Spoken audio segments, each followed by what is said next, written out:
They called them les enfants de la honte, the children of shame. Between 1908 and 1960, somewhere between 15,000 and 20,000 mixed-race children vanished from the Belgian Congo, torn from their African mothers' arms by colonial authorities who documented every transaction with bureaucratic precision. The Belgian government kept these records sealed for decades, hidden in basement archives in Brussels, marked classified until 2017. What happened to those children was not a secret kept by whispers or rumors. It was a secret kept by filing cabinets, stamped documents, and official policies written in careful French cursive. The mothers who searched for their stolen children were told the same thing, again and again. It is for their own good. But whose good, exactly? Before we continue with the story of Marie-Thérèse Kawena and the children who disappeared into the Catholic missions of Katanga province, make sure you're subscribed to this channel and hit that notification bell, because what you're about to hear is a documented horror that most history books conveniently forget to mention. And please, leave a comment telling us where you're listening from. This story needs to be heard everywhere. What makes this story particularly chilling is that it wasn't hidden in the shadows of history. It was written down, approved by committees, and executed with the same efficiency Belgium used to extract rubber and copper from Congolese soil. This wasn't the work of a few rogue individuals. It was a systemic, institutionalized program of child removal, designed to maintain a fragile colonial order at the expense of human dignity and the most fundamental of human bonds. The meticulousness of the record-keeping, the cold, detached language of the decrees, and the unwavering conviction of those who implemented them paint a picture of a horror far more insidious than any act of overt violence. It was a violence of erasure, a cruelty cloaked in the guise of charity and progress. Elizabethville, now known as Lubumbashi, sprawled across the copper-rich Katanga province like a European fantasy dropped into the African savanna. By 1923, the city had become the colonial jewel of the Belgian Congo, its wide boulevards lined with jacaranda trees imported from South America, their purple blossoms a stark contrast to the red dust that coated everything. The administrative buildings, constructed with a particular European arrogance that assumed permanence, boasted grand facades and cool, tiled interiors. This was a city built on the sweat and blood of the Congolese, designed to serve the interests of the Belgian crown and the Union Minière du Haut-Katanga, the powerful mining conglomerate that extracted vast quantities of copper, cobalt, and uranium from the earth.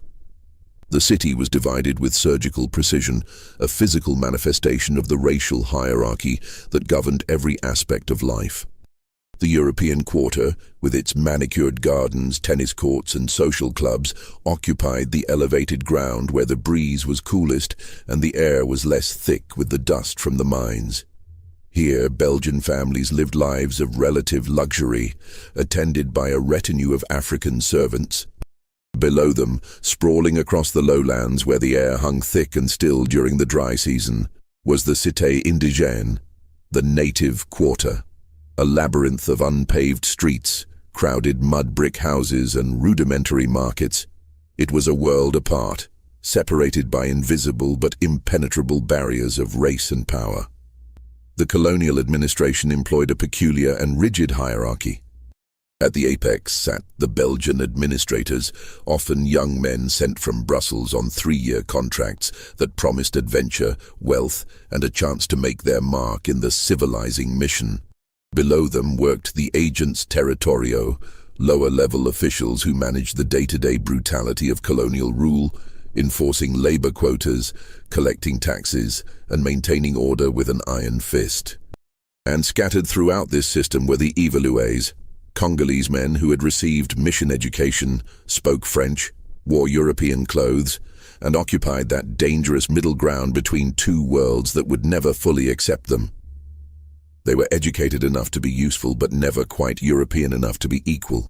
Marie-Thérèse Kawena worked as a domestic servant in the home of Albert Deschamps, a mining engineer from Liège who had arrived in Elizabethville in 1920 with a wife, 2 children, and ambitions that exceeded his modest position with Union Minière du Haut-Katanga.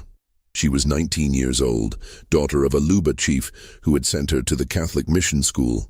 There, she had learned to read French, embroider linens, and understand that education was supposed to be her path to a better life, a bridge to opportunity. Instead, it had led her to Deschamps' household, where she scrubbed floors, prepared meals, and tried to remain invisible, a ghost in the opulent European home. The thing about colonial households was that invisibility was impossible for young African women.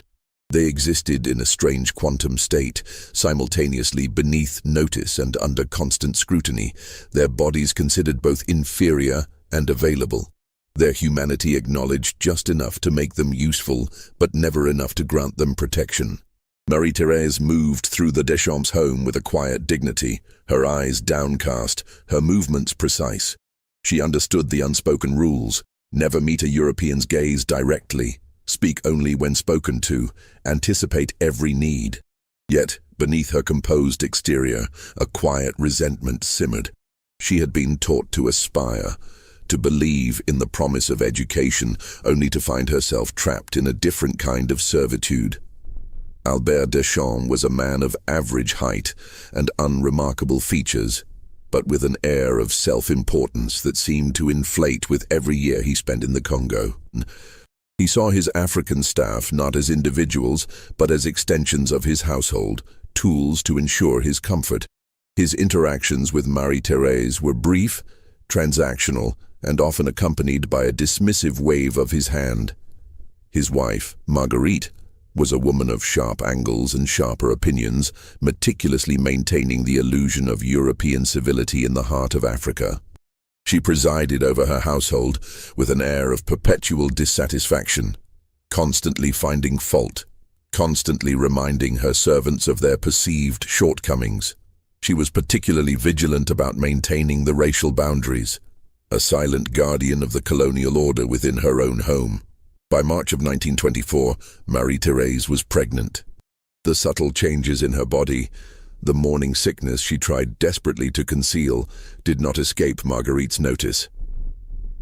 Marguerite Deschamps, a woman who prided herself on her observational skills, noticed first, the way women always notice these things, and her reaction was not shock but cold, calculated fury.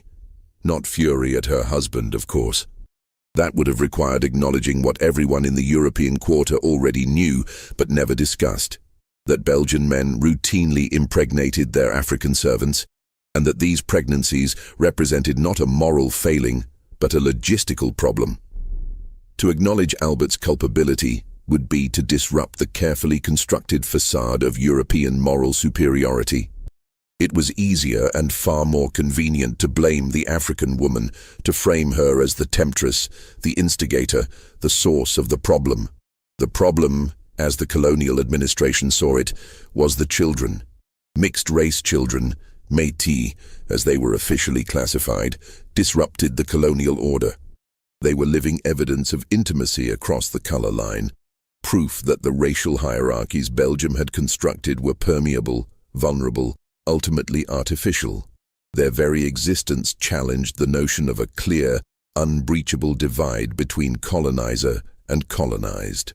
More practically, they complicated inheritance laws, raised uncomfortable questions about paternity, and threatened to create a class of people who belonged fully to neither world, a potential source of instability and dissent. The Belgians, obsessed with order and control, could not tolerate such ambiguity. The Belgian solution was characteristically bureaucratic: removal, relocation, and re-education. The children would be taken from their African mothers and placed in Catholic missions specifically established for Métis children, where they would be raised as Europeans, or at least as European as their mixed blood would allow. The mothers would be compensated with a small payment and the assurance that their children were receiving opportunities they could never provide. The fathers would be absolved of responsibility, their reputations protected. The colonial order would remain intact, its fragile racial purity preserved. Marie-Thérèse gave birth to a daughter on November 3, 1924, in the native hospital where Congolese women delivered their babies on metal tables under the supervision of a single, overworked Flemish nurse. The air was thick with the smell of antiseptic and fear, the cries of newborns echoing in the sterile corridors.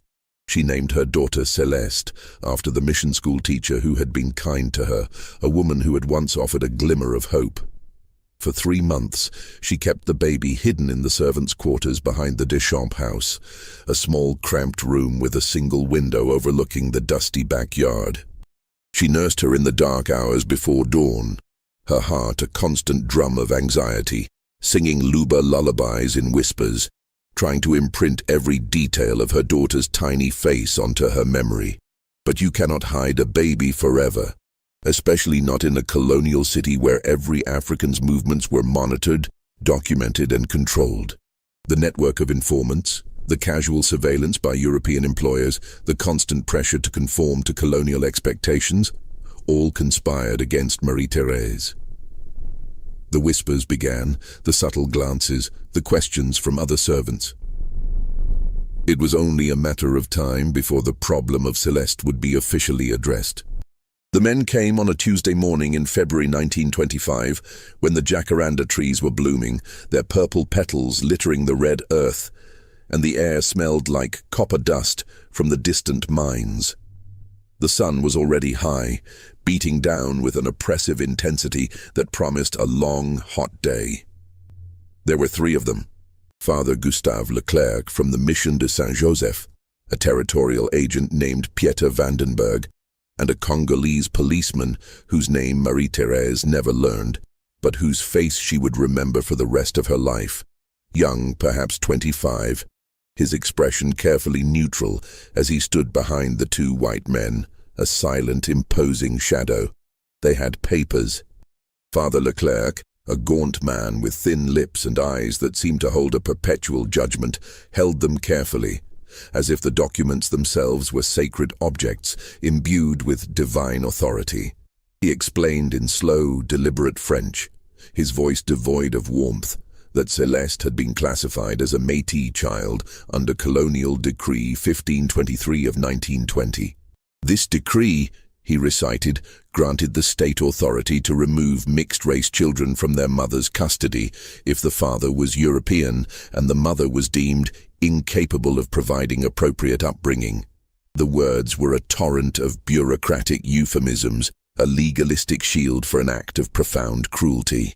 The decree had been written in Brussels by men who had never set foot in Africa, approved by a colonial minister who believed he was solving a problem, and implemented by priests who believed they were saving souls, delivering children from the perceived moral and social degradation of their African mothers.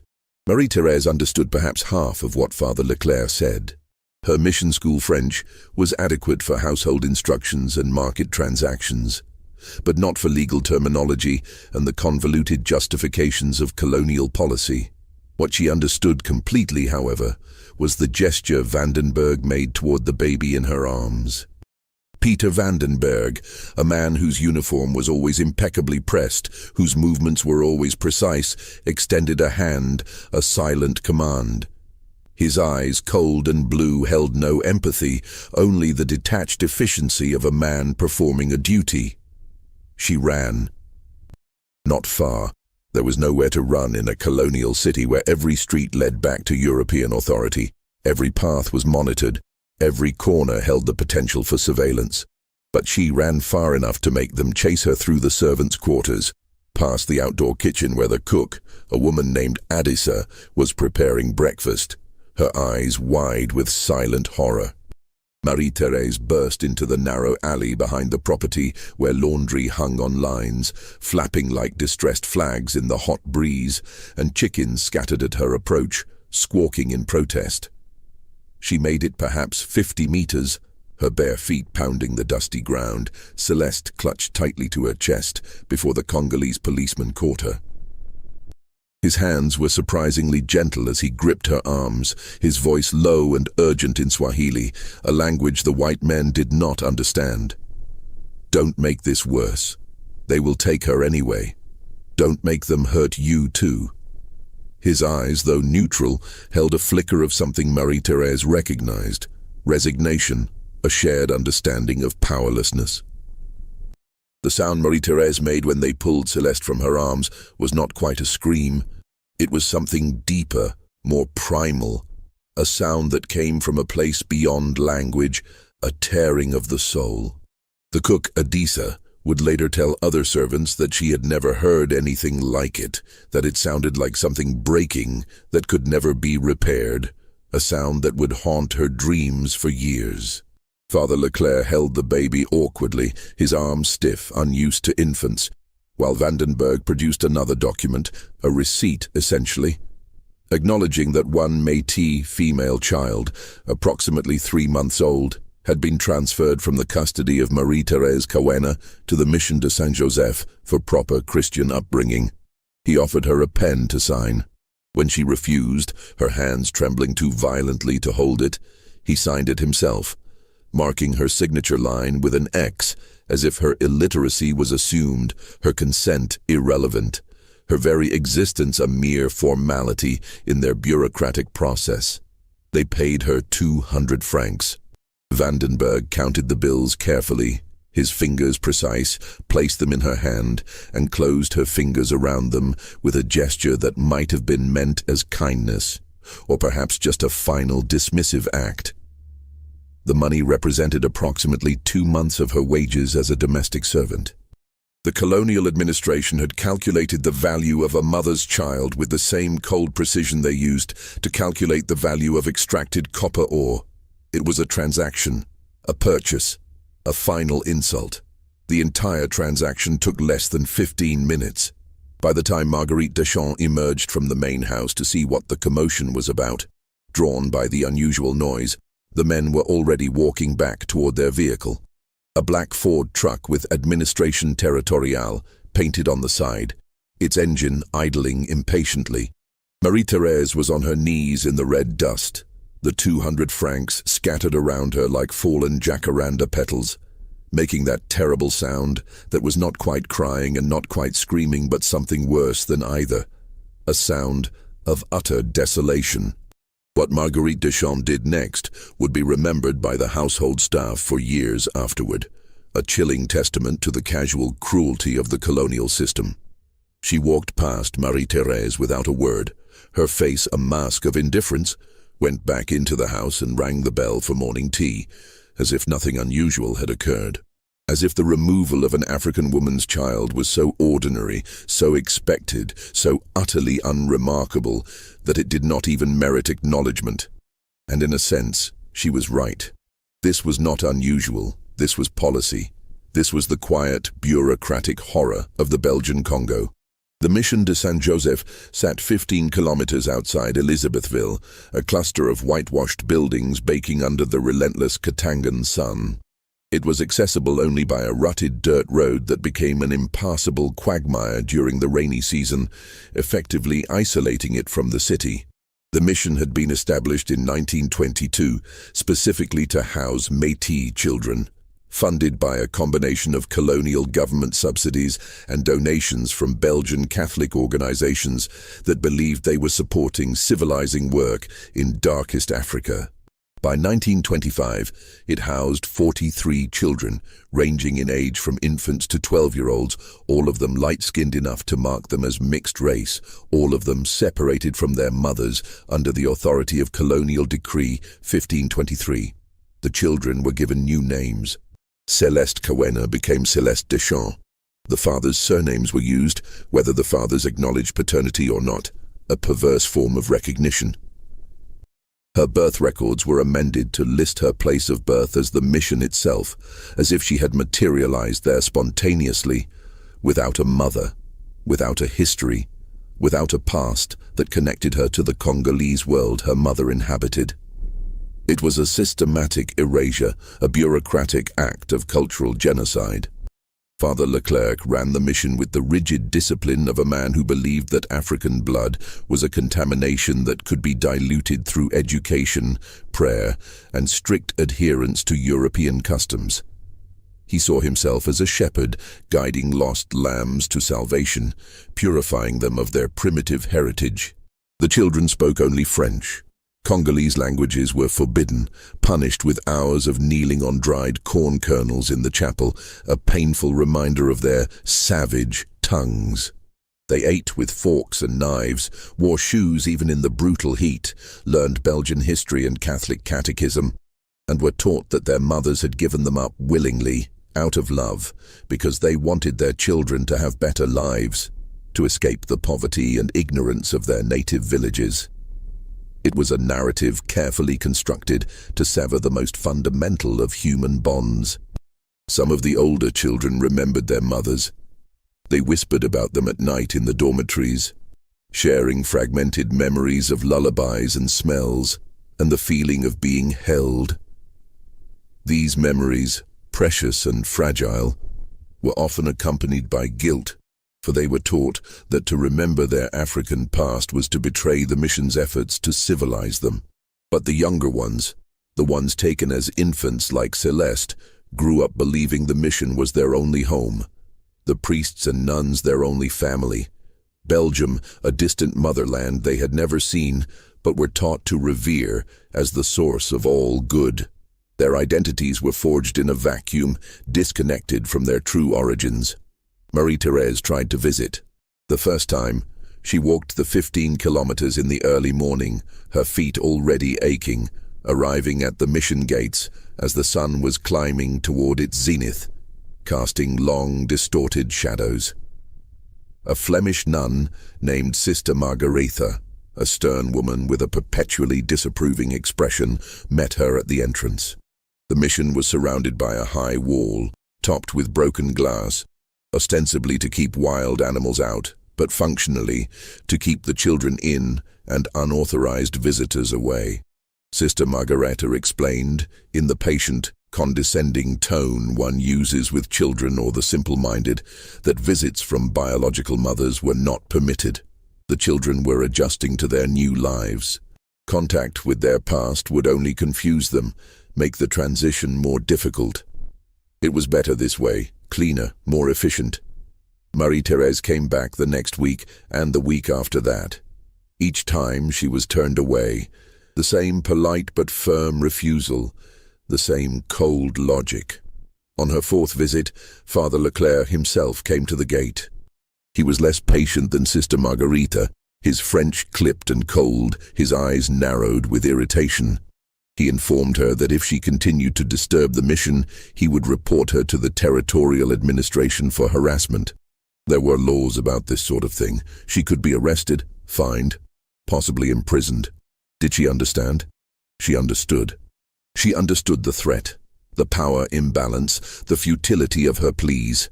She stopped coming to the gate, but she did not stop coming to the mission. Instead, she began walking the perimeter of the wall, slowly, methodically, looking for gaps, for places where she might see inside, might catch a glimpse of a child who might be her daughter. The mission children played in a courtyard visible from a section of the wall where the ground rose slightly. If you stood in exactly the right spot, balanced precariously on a termite mound, you could see over the broken glass to where the children ran and played under the watchful supervision of the nuns. Marie-Thérèse went there every Sunday afternoon when the children had recreation time. She watched them for hours, her heart a raw wound, trying to identify Celeste among the light-skinned children in identical white dresses. But infant faces change quickly, and she had only had 3 months to memorize her daughter's features. After a while, she could not be certain which child was hers. Maybe the girl with the round face. Maybe the one who laughed loudly. Maybe none of them. Maybe Celeste had been transferred to another mission. There were several scattered across the colony, all serving the same purpose, all part of the same vast, dehumanizing system. Other mothers came too. Marie-Thérèse was not alone in her vigil. There was Josephine, whose son, a bright-eyed boy named Patrice, had been taken when he was 2 years old, his laughter still echoing in her memory. There was Amina, a quiet woman from a village near the Lualaba River who had given birth to twins, both removed, both given to the mission. leaving her with an unbearable emptiness. There was Beatrice, who had worked for a Belgian doctor and had been dismissed immediately after her daughter, a spirited girl named Sylvie, was taken, left without employment, without references, without recourse. They stood together on that termite mound, these women who had been deemed unfit to raise their own children, their faces etched with a shared grief. And they watched the mission courtyard like it was a window into a world they were no longer permitted to enter, a world that had stolen their futures. The colonial administration did not see this as cruelty. They saw it as progress. In Brussels, officials wrote reports about the Métis program, praising its efficiency, its humanitarian goals, its success in preventing the formation of a problematic mixed-race underclass. The children were being saved from lives of poverty and confusion, raised as Christians, educated as Europeans. Their mothers were being spared the burden of children they could not properly care for. Everyone benefited. The system worked. It was a perfect, self-justifying machine of human separation. But systems built on the premise that some people's children belong to the state have a way of expanding, of finding new categories of children who need saving, new reasons why mothers are unfit, new justifications for separation. By 1930, the Mission de Saint-Joseph housed over 100 children. By 1935, there were 3 more missions established across Katanga province alone, each one dedicated to the same purpose, each one a silent monument to stolen childhoods. The program was expanding, systematizing, becoming more efficient. The colonial government began requiring all Métis children to be registered at birth, their mothers identified, their fathers documented when possible. Territorial agents were given quotas, not officially, of course, but everyone understood that finding and removing Métis children was part of their job performance, a metric by which their dedication to colonial order was measured. And Marie-Thérèse, who had once believed that education would save her, who had trusted the priests and the promises of the mission school, learned a different lesson entirely, that the same institutions that taught her to read and write could also teach her that her love for her child mattered less than colonial policy, that her motherhood was conditional, revocable, subject to the approval of men who would never see her as fully human. She kept the 200 francs. She never spent them. She kept them in a small cloth bag hidden under the floorboards of whatever room she was living in, moving them with her when she changed employment, when she moved from one household to another, when she eventually left Elizabethville entirely.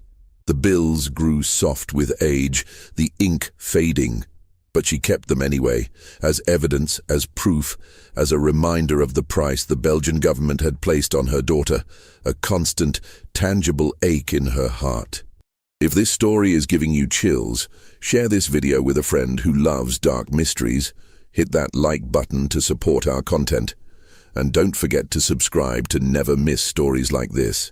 Let's discover together what happens next. In 1936, something shifted, a subtle tremor in the rigid structure of the Mission de Saint-Joseph.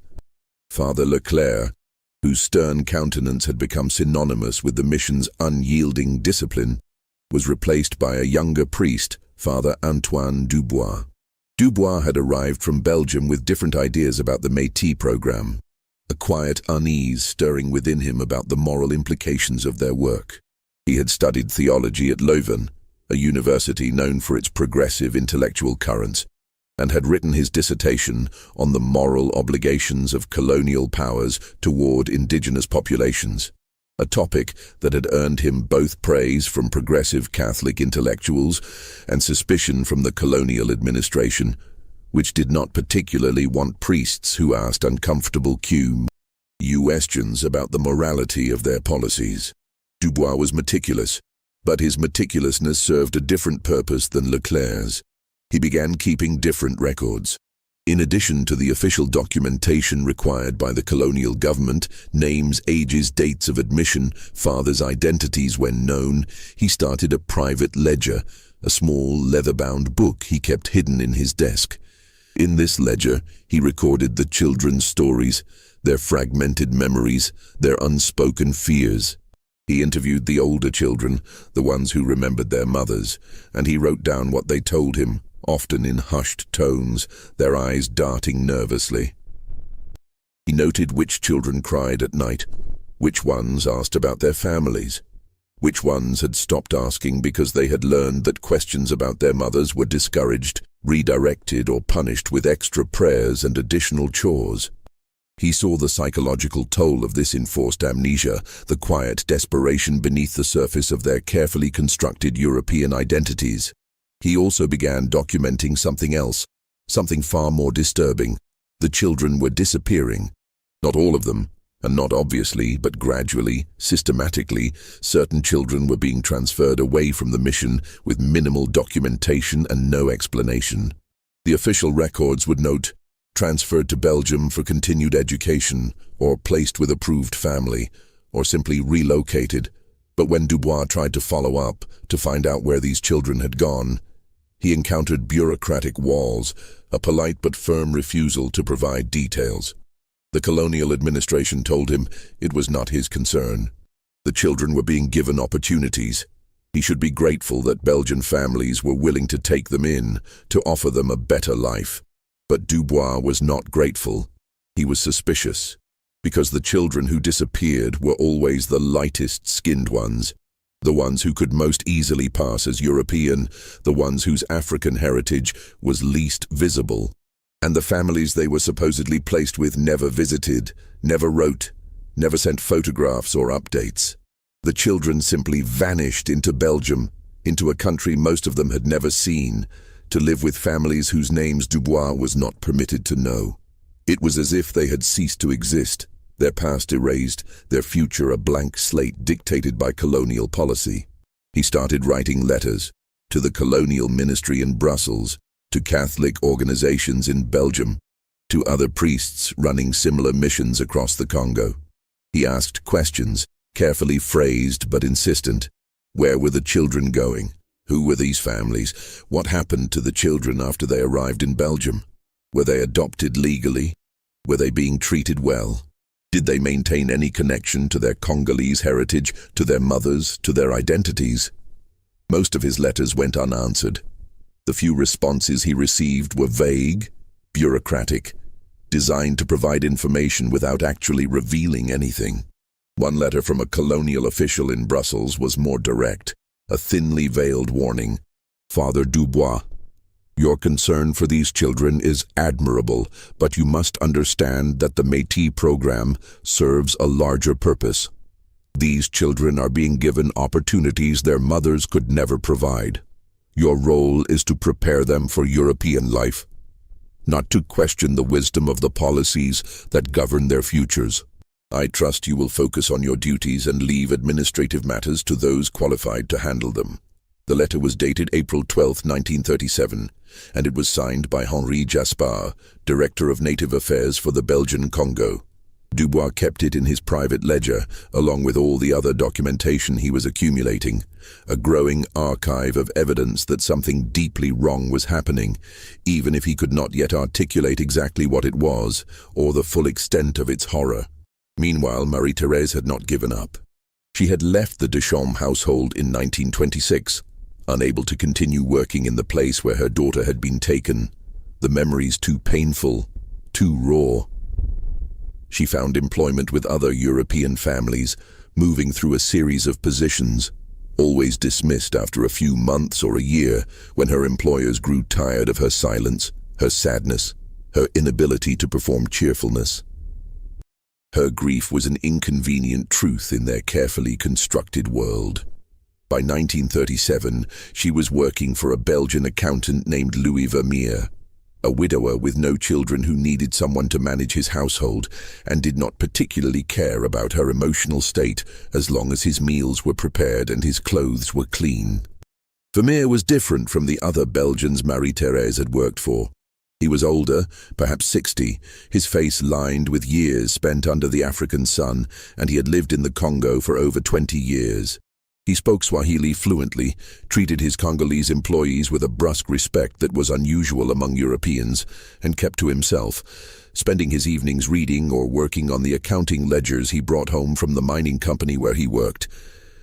He was a man of numbers, of facts, of quiet observation. He noticed that Marie-Thérèse went out every Sunday afternoon, always in the same direction, always returning after dark, her face a little more drawn, a little more tired. He never asked where she went, but one Sunday in June 1937, a quiet curiosity overriding his usual reserve, he followed her. He watched her walk to the mission wall, her figure small against the vastness of the landscape, climb onto the termite mound, and stand there for hours, a silent sentinel, watching the children play in the courtyard. He saw the other women who joined her, saw how they stood together in silence, a community of shared sorrow, saw how they left when the sun began to set, walking back toward the city in a loose group, their faces carefully blank, their grief a private burden. The next morning over breakfast, Vermeer asked Marie-Thérèse a single question, his voice low, devoid of judgment. "Which one is yours?" She looked at him for a long moment, her eyes searching his, trying to determine if this was a trap, if answering would lead to punishment or dismissal.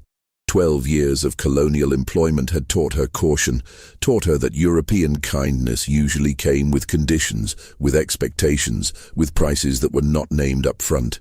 Finally, she said in careful French, her voice barely a whisper, "I do not know anymore. They all look the same in those dresses. I think maybe the tall one with the dark hair, but I am not certain." The admission was a fresh wound, the uncertainty a constant torment. Vermeer nodded slowly, a flicker of understanding in his eyes. Then he said something that would change everything, a simple offer that held the weight of a lifetime of unspoken pain. "I know someone at the Colonial Archives. If you want, I can find out what happened to your daughter, where she is, if she is still at the mission, or if she was sent somewhere else." It was a lifeline, offered unexpectedly, in a world that had offered her only despair. Marie-Thérèse, despite her ingrained distrust, knew that this might be her only chance to find out what had happened to Céleste. So she nodded, once, a single decisive movement, and said, "Yes, please." It took Vermeer 3 weeks to get the information. His contact at the Colonial Archives was a Flemish clerk named De Vries, a nervous, bespectacled man who owed him favors. Vermeer had helped him navigate some complicated financial issues involving property inheritance, a discreet service that had earned him a quiet loyalty. De Vries was willing to bend the rules about accessing confidential files, his fear of Vermeer's displeasure outweighing his fear of colonial authority. He found Céleste's records, meticulously copied them by hand, and passed them to Vermeer in an envelope marked personal correspondence, a flimsy disguise for a devastating truth. What Vermeer read in those documents made him physically ill. Céleste Deschamps, born November 3, 1924, admitted to Mission de Saint-Joseph. February 17, 1925, had been transferred to Belgium on August 4, 1932, at age 7. The transfer documents listed her destination as Orphelinat Sainte-Claire, Bruges, and noted that she had been placed there under the Métis Repatriation program, an initiative designed to relocate light-skinned, mixed-race children to Belgium, where they could be fully integrated into European society. The language was chillingly clinical, devoid of any human emotion, but there was more. Attached to the transfer documents was a medical assessment dated July 1932 that classified Céleste as suitable for European placement due to minimal negroid features. The assessment included precise measurements: skull circumference, nose width, skin tone compared to a standardized color chart, and concluded that she could pass as European with appropriate training and documentation. It was a scientific justification for racial engineering, a cold, calculated analysis of her physical attributes to determine her suitability for erasure. The documentation also included a new birth certificate issued by the Belgian colonial government that listed Céleste's birthplace as Bruges, Belgium, and her parents as unknown.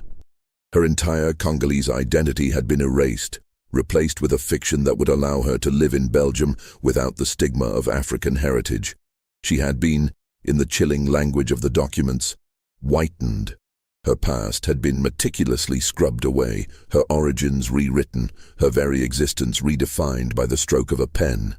Vermeer showed the papers to Marie-Thérèse. She could not read all of the French. The medical terminology was beyond her, a complex web of scientific racism. But she understood enough. Her daughter had been taken to Belgium, given a false identity, and placed in an orphanage where she would be raised believing she was fully European, with no knowledge of her mother, her heritage, or her true origins. The truth, when it finally came, was a new kind of agony. "Can I get her back?" Marie-Thérèse asked, her voice steady, a testament to her profound resilience. But her hands shook uncontrollably as she held the papers, the flimsy sheets of paper holding the fate of her child. Vermeer did not answer immediately. He was a practical man, an accountant, someone who understood systems and how they worked, and he knew the brutal logic of the colonial machine. Finally, he said, his voice heavy with regret, "No, not legally. According to these documents, Céleste Deschamps does not exist anymore. The girl in Bruges is a different person, with different papers. And even if you could prove she was your daughter, the colonial government would never allow a Congolese woman to reclaim a child who has been successfully integrated into European society. It would undermine the entire program, expose the lie at its heart. Then what can I do?" Her voice was a desperate plea, a mother's cry against an insurmountable wall. Vermeer thought about this for a long time, his gaze fixed on the dusty street outside. Then he said, his voice quiet but firm, "You can tell people what happened. You can make sure this is not forgotten. You can find the other mothers and document their stories. You can create a record that cannot be erased, a truth that cannot be denied." It was not the answer Marie-Thérèse wanted, not the reunion she craved, but it was the only answer that was true, the only path to a different kind of justice. So she began to do exactly that. She sought out the other women who stood at the mission wall every Sunday, their silent vigil now imbued with a new, urgent purpose. She asked them to tell her their stories, when their children were taken, by whom, under what circumstances. She could not write well enough to record everything herself, so Vermeer helped her, taking dictation in the evenings after dinner, filling notebook after notebook with testimonies from women who had been told their grief did not matter. Their motherhood was conditional, their children belonged to the state. Each story was a fresh wound, a testament to the pervasive cruelty of the system. By 1938, they had documented over 60 cases, 60 women whose children had been taken under Colonial Decree 1523, 60 children who had been removed, renamed, relocated, erased. And these were just the cases they knew about, just the women in Elizabethville who were willing to talk, who had found the courage to share their pain. Across the entire Congo, the number was certainly higher. Hundreds, possibly thousands of children removed from their mothers in the name of colonial order and Christian charity. Father Dubois heard about what Marie-Thérèse and Vermeer were doing. He reached out through intermediaries. It would not have been appropriate for a Catholic priest to be seen meeting privately with a Congolese woman. Such a transgression would invite immediate suspicion. And eventually, they arranged a meeting at Vermeer's house under the cloak of darkness. Dubois brought his private ledger, his meticulous documentation of the children who had disappeared from the mission. Marie-Thérèse brought her notebooks of testimonies filled with the raw, unfiltered voices of grieving mothers. They compared records, cross-referenced names and dates, and realized they were documenting the same system from different angles, two separate streams of evidence converging into a single, horrifying truth.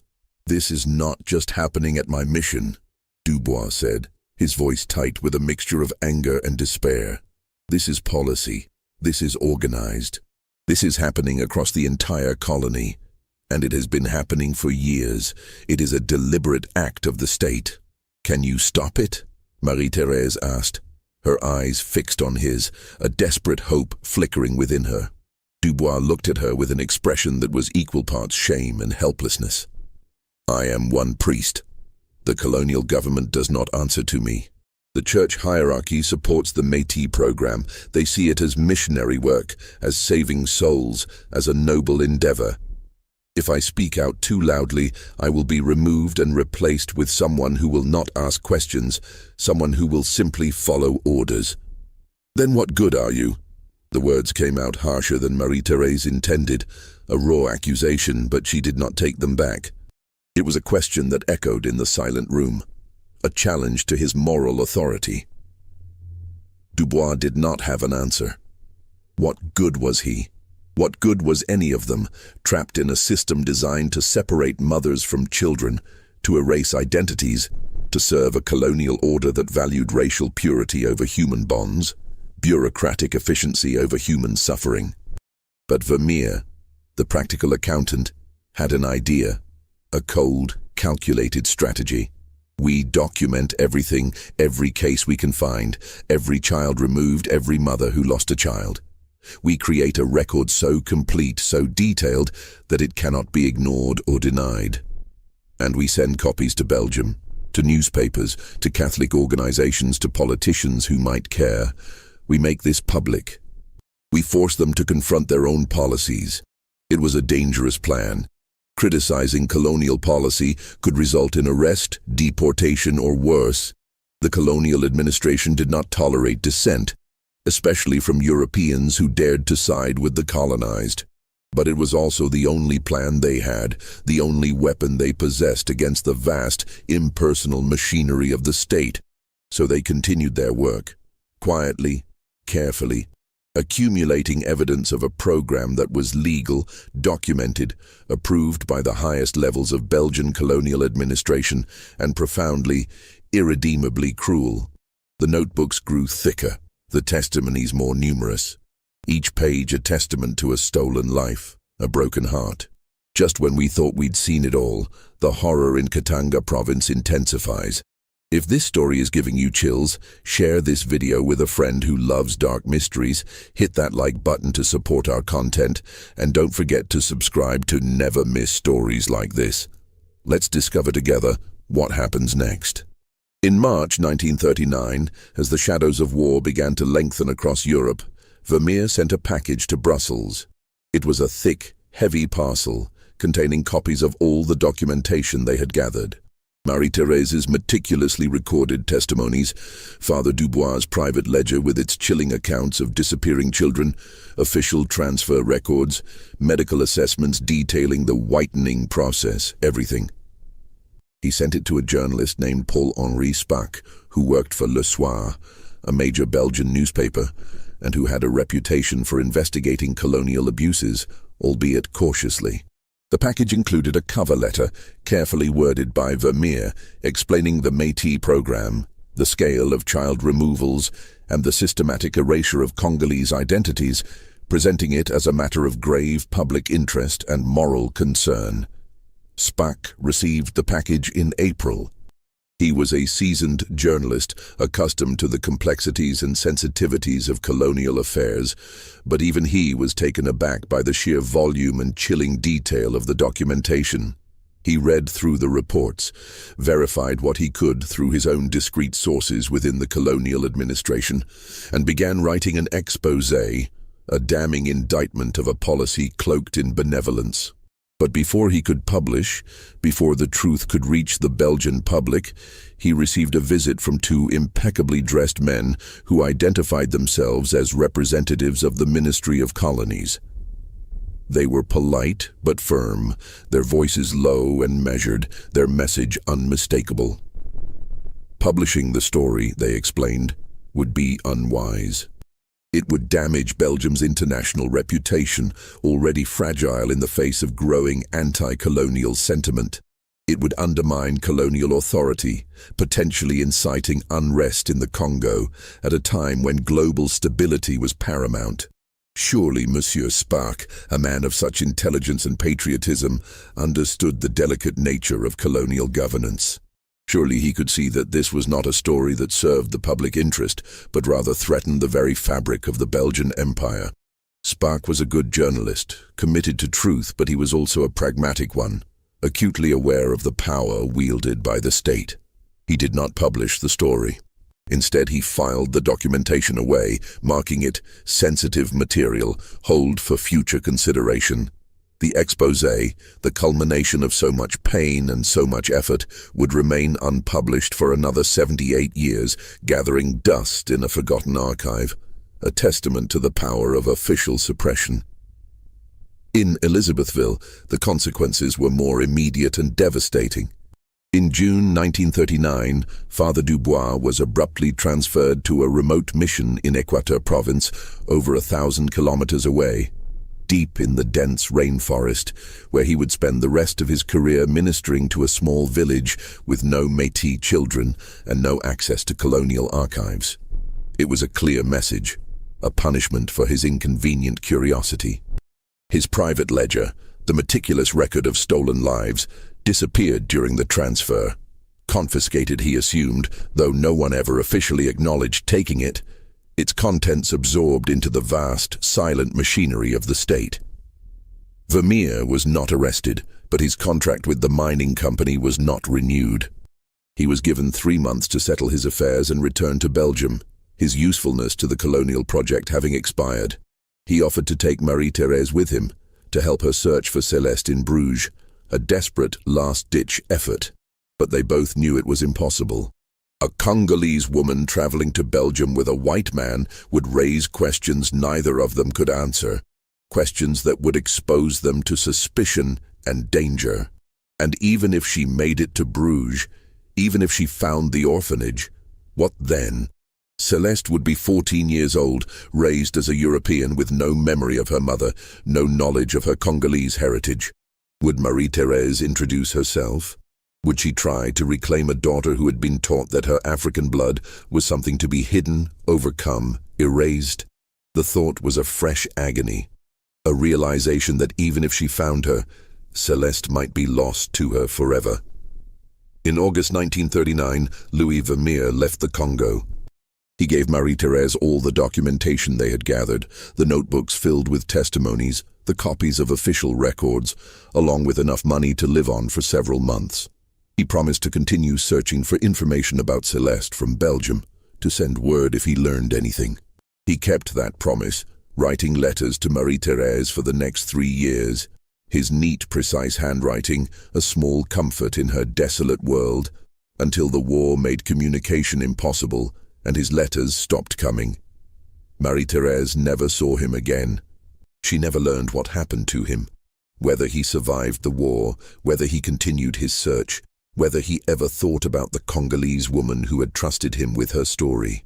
But she kept the documentation, adding to it over the years, finding new mothers, recording new testimonies, maintaining a record of what had been done to them and their children, a quiet act of defiance against a system that sought to erase their pain. The Métis program continued throughout World War II and into the 1950s, largely uninterrupted by the global conflict. The Mission de Saint-Joseph expanded, housing over 200 children by 1950. Other missions were established across the Congo, all serving the same purpose, all part of the same vast, dehumanizing enterprise. The colonial government refined its procedures, making the removal process more efficient, more systematic, more difficult to resist. By the time the Congo gained independence in 1960, an estimated 15,000 to 20,000 mixed-race children had been removed from their mothers and either placed in missions or transferred to Belgium, their lives irrevocably altered by the policies of a distant colonial power. The program ended not because of moral awakening or public outcry, but because the Congo became independent and the Belgian colonial administration lost its authority to remove children. The missions were gradually closed or transferred to Congolese control. The children who remained were released, sent back to communities that often did not know what to do with them, young adults who had been raised as Europeans in an African country that was now trying to define its own identity without colonial interference. Many struggled to adapt, caught between two worlds belonging fully to neither. Many of the children who had been sent to Belgium never learned their true origins. They grew up believing they were orphans, or that their parents had died, or that they had been abandoned. Some discovered the truth later, through documents found after adoptive parents died, through DNA tests, through chance encounters with relatives who recognized family resemblances, a sudden, shocking revelation of a hidden past. But many never knew. They lived their entire lives as Europeans, never knowing they had mothers who had searched for them, who had stood outside mission walls hoping for glimpses, who had kept 200-franc notes as evidence of what had been taken from them, their hearts forever broken by a truth they could not speak. Marie-Thérèse Cauena died in 1973 in Lubumbashi, the city that had once been called Elizabethville. She was 68 years old, her body worn by a lifetime of labor and grief, her spirit marked by an unyielding sorrow. She never saw Celeste again. She never learned what happened to her daughter after the orphanage in Bruges. Whether she was adopted, whether she married, whether she had children of her own. The documentation Marie-Thérèse had spent decades compiling was found in her room after her death. Notebooks filled with testimonies, copies of colonial records, letters from Vermeer, and a small cloth bag containing 200 francs in bills, so old and worn they were barely legible. A tangible relic of her enduring pain. Her niece, who inherited her belongings, did not know what to do with the notebooks. They were written in French, which the niece could not read fluently, and they documented events that seemed impossibly distant, part of a colonial past that the newly independent Congo was trying desperately to forget, to move beyond. So she stored them in a trunk, where they remained for another 40 years, silent witnesses to a forgotten tragedy, until 2013, when a Congolese historian researching colonial-era child removal programs learned about their existence and arranged to have them digitized and archived, finally bringing Marie-Thérèse's quiet resistance into the light. Those notebooks, along with Father Dubois' ledger, which had not been destroyed but had been filed away in church archives in Belgium, a testament to the church's own complicity, and the documentation Vermeer had sent to Paul-Henri Spaak, eventually formed the basis for a 2017 Belgian government report on the Métis program. The report acknowledged that between 1908 and 1960, thousands of mixed-race children had been forcibly removed from their Congolese mothers under colonial policies that prioritized racial classification over family bonds. The report used careful language, regrettable practices, policies that did not meet contemporary human rights standards, actions taken with good intentions but problematic outcomes. It was an official acknowledgement, carefully couched, of a profound injustice. In 2019, the Belgian government issued a formal apology to the Métis children and their mothers. Prime Minister Charles Michel stood in the Belgian parliament and acknowledged that what had been done was wrong, that the removals constituted a violation of human rights, that the mothers who lost their children deserved recognition, and the children who were taken deserved to know their true origins. It was a historic moment, covered by international media, praised by human rights organizations, a long overdue reckoning with a dark chapter of history. But apologies do not return stolen children. They do not restore lost years, repair broken bonds, or undo the trauma of separation. They do not bring back Marie-Thérèse Cauena, who died never knowing what happened to her daughter. They do not help Celeste Deschamps. If she is still alive, if she ever learned her real name, if she ever discovered that her mother did not give her up willingly, but had her torn away by men with papers and policies and the absolute certainty that they were doing the right thing. The scars of that separation, the wounds of that erasure, run deep across generations, across continents. The Métis program was not a secret conspiracy. It was not hidden in shadows or carried out by rogue officials. It was official policy, documented in government records, approved by colonial ministers, implemented by priests and territorial agents who believed they were serving a greater good, a civilizing mission. The horror was not that it was done in darkness, but that it was done in daylight, with paperwork, with bureaucratic efficiency, with the full support of institutions that claimed to represent civilization, Christianity, and progress. It was a system that dehumanized with a smile, that inflicted pain with a pen, that destroyed families with the cold logic of administrative procedure. And that, perhaps, is the most disturbing part of this story. Not that it happened, but that it was legal. Not that children were taken, but that their removal was considered proper, appropriate, necessary. Not that mothers grieved, but that their grief was dismissed as ignorance, their love deemed insufficient, their motherhood revocable by men who never had to look them in the eyes while signing the papers that erase their children from their lives. It is a chilling reminder that the greatest horrors are often perpetrated not by monsters, but by ordinary people, following orders, believing in their own righteousness, and meticulously documenting every step of their institutional cruelty. What do you think of this story? Do you believe everything was revealed? Leave your comment below. If you enjoyed this tale and want more horror stories like this, subscribe, hit the notification bell, and share with someone who loves mysteries. See you in the next video.